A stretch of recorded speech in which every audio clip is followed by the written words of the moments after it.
Bonjour à tous, je vous invite à vous abonner à cette chaîne, à aimer, à partager, à commenter ces vidéos, c'est très important. C'est une manière de nous soutenir. Merci à vous tous. Allez, la méfiance dans les médias de masse n'a jamais été aussi prégnante. Le contre-pouvoir, censé être incarné notamment par les médias, ne semble plus jouer son rôle. À l'ère de la police, de la pensée, de la communication, des relais du pouvoir, vous le savez, y a-t-il encore de la place pour du journalisme de qualité, surtout indépendant et impassible à toute pression et censure? Et Édouard Dupelou, directeur opérationnel de l'Institut libre du journalisme, est avec moi pour en parler. Bonjour Édouard Dupelou. Bonjour Nicolas. Comment allez-vous ? Très bien, en pleine forme, content d'être sur ligne droite. Bon, merci beaucoup en tout cas d'avoir accepté notre invitation. Édouard Dupelou, on va parler de ça parce que vous, concrètement, vous êtes à la tête de cet Institut libre du journalisme. Rapidement, en introduction à cet entretien, comment vous pouvez présenter cet Institut libre ? C'est le mot libre qui est important. Quand on met libre et journaliste, généralement, ça fait piquer des molaires. Dites-moi tout. Exactement. Donc en fait... On part d'un constat qui remonte depuis plusieurs années, voire dizaines d'années, une méfiance de plus en plus importante des Français envers les médias qui ne se sentent pas représentés à travers les journalismes. Et donc, Alexandre Peset, Jean-Baptiste Giraud, Louis Defresne et moi lançons il y a 5 ans l'Institut libre de journalisme pour répondre à 3 problématiques majeures parmi d'autres, mais 3 sur lesquelles nous voulons appuyer. Le problème de conformisme des journalismes, le problème... d'unanimisme, c'est-à-dire tous les journalistes qui viennent de même milieu, qui partagent la même vision de société. Et puis troisième problème, la baisse de la culture générale qui a un impact forcément sur l'analyse qu'on peut faire de l'actualité.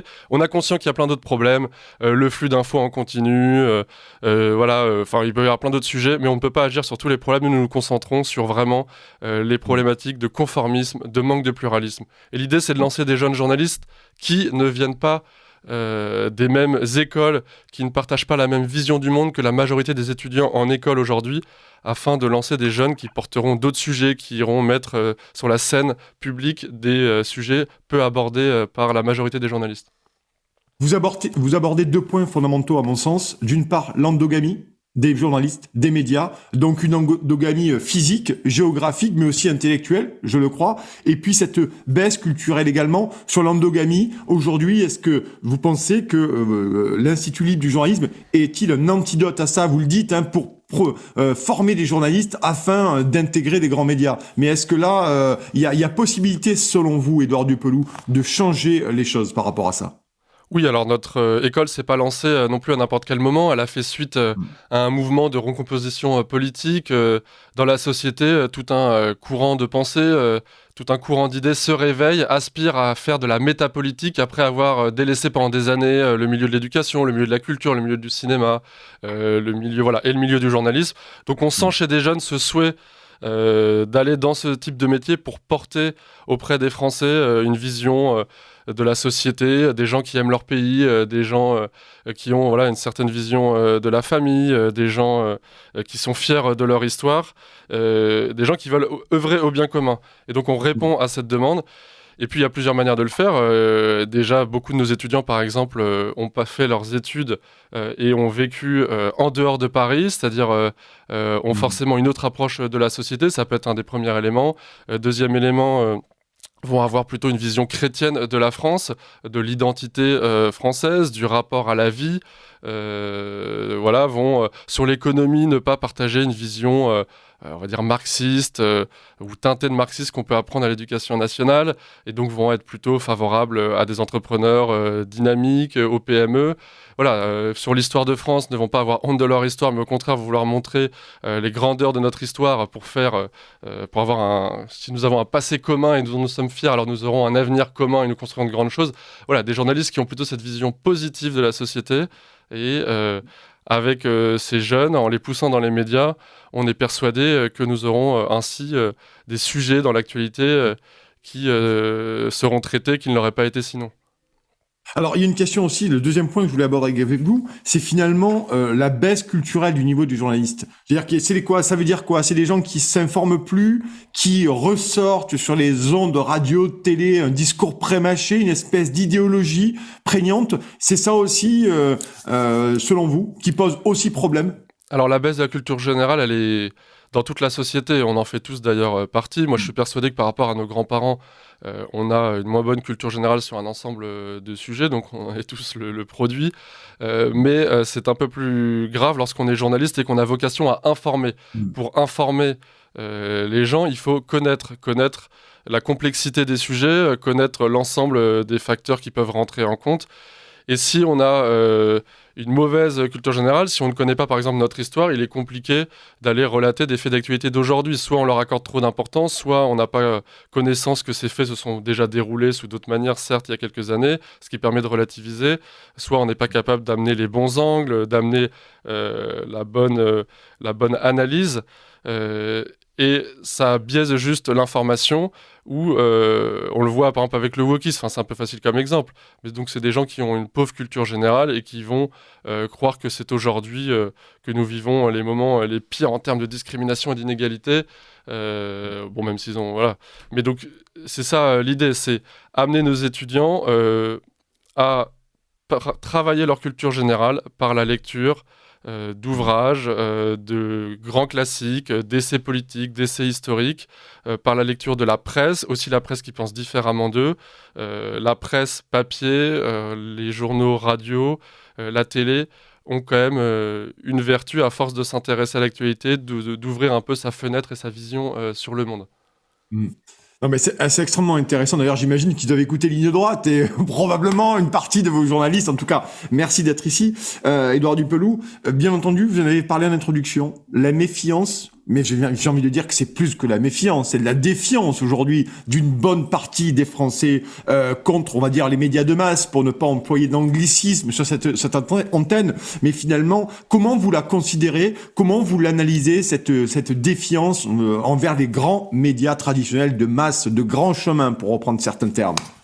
La méfiance, elle est énorme. D'ailleurs, elle se traduit par le fait que beaucoup de jeunes vont aller sur des médias dits alternatifs ou vont se réfugier sur des comptes d'influenceurs sur les réseaux sociaux. Lorsqu'ils vont sur des médias dits alternatifs, par exemple comme Ligne Droite ou Radio Courtoisie, avec des journalistes qui sont là, en soi, c'est une bonne chose car ça va leur permettre d'accéder à une vision différente, de compléter leur vision de l'actualité, de pouvoir confronter deux points de vue. On a besoin de pluralisme, on a vraiment besoin de ça pour... si notre société est basée sur un principe démocratique, alors on a besoin d'avoir plusieurs points de vue pour se faire une opinion.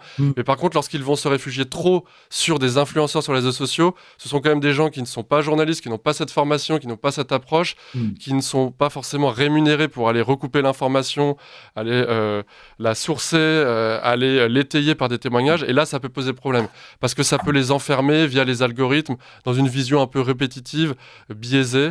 Donc, si cette méfiance est énorme, notre vocation est justement d'aller envoyer d'autres journalistes dans ces grands médias qui parlent à l'ensemble de la société pour amener une vision différente. Parce qu'on peut se dire, c'est pas grave, les grands médias sont délaissés, mais en fait, la majorité de la population, lorsqu'elle n'a pas d'avis sur un sujet, se le fait par rapport à ce que disent les grands médias.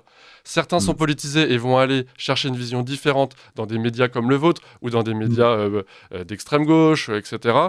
Ou dans des médias, avec des médias d'opinion qui répondent à leurs attentes, certes. Mais en fait, sur les majorités des sujets, je me fais une opinion par rapport à ce que disent les grands médias. Si je ne sais pas quoi écouter, j'allume ma radio et je vais tomber sur les grandes radios. Si je ne sais pas quoi regarder, j'allume ma télé et je vais remonter à partir de la 1 jusqu'à arriver un peu plus loin. Donc en fait, ce qui se dit sur les grands médias sont encore prescripteurs. Et tous les influenceurs, d'ailleurs, s'appuient sur l'actualité des grands médias pour pourquoi pas le critiquer. Mais donc d'abord, ce qui est important, c'est ce que disent les grands médias. Même s'ils sont de plus en plus, même s'il y a de plus en plus de défiance des Français envers eux, ils restent prescripteurs d'opinion. Donc finalement, vous comprenez aussi, bon, vous parlez des influenceurs, mais vous comprenez aussi le succès des médias alternatifs. Et d'ailleurs, des médias alternatifs de plusieurs chapelles. Vous avez des médias alternatifs à gauche, à droite conservatrice, plutôt à l'extrême gauche. Et ce sont des véritables, j'appelle ça, véritables socios qui aujourd'hui s'abonnent, font des dons. Donc on voit, il y a aussi une appétence, un appétit pour des médias qui parlent autrement, qui traitent autrement des sujets. Donc ça aussi, ça doit... Est-ce que ça peut être pour vous, Édouard Dupeloux, le fait, un point d'entrée pour certaines de vos journalistes aussi, ou peut-être à la création de médias? Tiens, parlons-en. Pourquoi certains de vos journalistes ne créeraient pas des médias Oui, alors justement, non, mais j'allais préciser par rapport à mon discours précédent, nous on a deux vocations. On a vocation à fournir des journalistes qui ont une vision différente, qui vont être capables de sortir des sentiers battus sur, voilà, bon, sur des sujets comme l'immigration, où il y a eu un discours convenu et un conformisme assez abyssal dans les journalistes d'aujourd'hui. Fournir des journalistes qui n'ont pas ce conformisme sur ce type de sujet dans les grands médias. Mais on a un deuxième objectif, c'est alimenter tous ces médias un peu différents, médias d'opinion qui viennent apporter une vision différente qui est importante. Et donc, on a plein de journalistes dans tous ces types de médias. Je ne sais pas, que ce soit L'Incorrect, Causeur, Radio Courtoisie, Front Populaire, Marianne, etc. Donc, on a vocation aussi à amener des journalistes bien formés, capables de sourcer l'information, de la recouper, d'aller faire des témoignages, et puis aussi d'alimenter tous ces médias qui se créent. Là, il y a le média Factuel qui a été lancé, porté par Christine Kelly. Nous avons deux de nos étudiants qui sont aujourd'hui journalistes là-bas, et puis certains de nos étudiants peuvent être amenés à créer des médias aussi, on inciterait aussi nos étudiants à ça, avec des formations tournées vers l'entrepreneuriat, des étudiants qui soient capables de créer eux-mêmes leur structure, de se gérer administrativement, budgétairement, pour multiplier ces petits médias qui sont source de pluralisme et donc de bien commun. Quel est le profil des jeunes gens qui font appel à l'Institut libre du journalisme? C'est quoi le profil? Vous en avez parlé, mais finalement, est-ce qu'il y a un profil type comme à Sciences Po, sans vouloir généraliser? Quel est le profil des étudiants qui vous rejoignent? Alors justement, la phase de candidature s'ouvre cette semaine pour l'année prochaine, donc ça tombe bien. Ouais. Déjà, ce qui est intéressant, c'est qu'on a deux cursus. On a un cursus pour devenir journaliste en 10 week-ends, on ne l'a pas précisé, donc c'est 10 week-ends de technique de septembre à juin pour devenir journaliste, et on peut devenir journaliste avec 10 week-ends en complétant cela par quelques stages, piges, etc. Et on a un deuxième cursus pour des étudiants qui sont déjà en école de journalisme et qui se sentent seuls, isolés par rapport à leur vision de société et qui viennent chez nous faire 5 week-ends de culture G. Le profil de nos étudiants dans la première formation, ils sont en licence d'histoire, de sciences politiques, de littérature. Ça peut être aussi bien dans des universités comme la Sorbonne, comme à Lille, comme à Strasbourg. Ils peuvent être en école d'ingé, en école de commerce, mais ils ont soif d'œuvrer au pluralisme.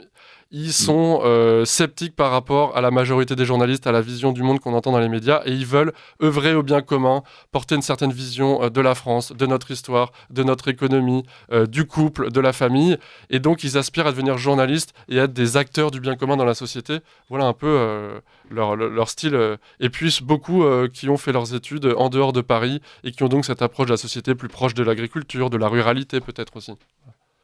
C'est intéressant. Finalement, alors de façon pratique, Édouard Dupelou, comment on peut postuler s'il y a des jeunes journalistes qui nous écoutent ou des aspirants journalistes qui nous écoutent, comment on peut postuler à l'Institut libre du journalisme? Alors, on a un site, institutlibredejournalisme.fr ou ildj.fr, et ensuite, sinon, on a une adresse mail, contact@ildj.fr, en envoyant un CV, et puis ensuite, il y a un cursus de recrutement qui se met en place. On est jusqu'à mi-juillet, on reçoit des candidatures pour les 10 week-ends de l'année prochaine, de septembre à juin. Et bien évidemment, en plus des week-ends, on organise des conférences. Cette année, nous avons eu Christine Kelly, nous avons eu Sonia Mabrouk, nous avons eu Geoffroy Lejeune, Charlotte Dornelas, nous avons eu Étienne de Montetti du Figaro, nous avons eu Éric Brunet, nous avons eu Bernard de la Villardière. Tous ces gens qui viennent amener leur expérience auprès de nos étudiants pour les amener à devenir journalistes. On crée aussi un réseau avec nos anciens étudiants, nos étudiants actuels. On les aide à trouver des stages, des contrats, des piges. Et puis on crée une sorte de cercle vertueux pour que ces jeunes journalistes qui partagent cette vision de société ne soient pas seuls comme ils l'étaient il y a 10 ans et côtoient des confrères qui partagent ce même amour de la France, de notre histoire. Bon, mais en tout cas, merci Édouard Dupelou, vous êtes directeur opérationnel de l'Institut libre du journalisme. Donc vous le savez, maintenant vous pouvez aller vous rapprocher d'Édouard Dupelou et de l'Institut pour, si vous voulez, faire une carrière journaliste plutôt indépendant et loin des pressions et surtout pour faire votre boulot. Merci Édouard Dupelou, bonne journée à vous. Merci Nicolas.